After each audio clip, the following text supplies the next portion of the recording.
महादेवीं महाशक्तिं भवानीं भववल्लभां भवातिभञ्जनकरीं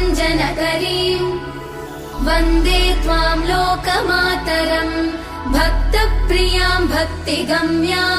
भक्तानां कीर्तिवर्धिकां भवप्रियां सतीं देवीं वन्दे त्वां भक्तवत्सलाम् अन्नपूर्णां सदा पूर्णां पार्वतीं पर्वपूजितां महेश्वरीं वृषारूढां वन्दे त्वां परमेश्वरीं कालरात्रिं महारात्रिं मोहरात्रिं जनेश्वरीं शिवकान्तां शम्भुशक्तिं वन्दे त्वां जननीमुमां जगत्कर्त्रीं जगद्धात्रीं जगत्संहारकारिणीं मुनिभिः संस्तुतां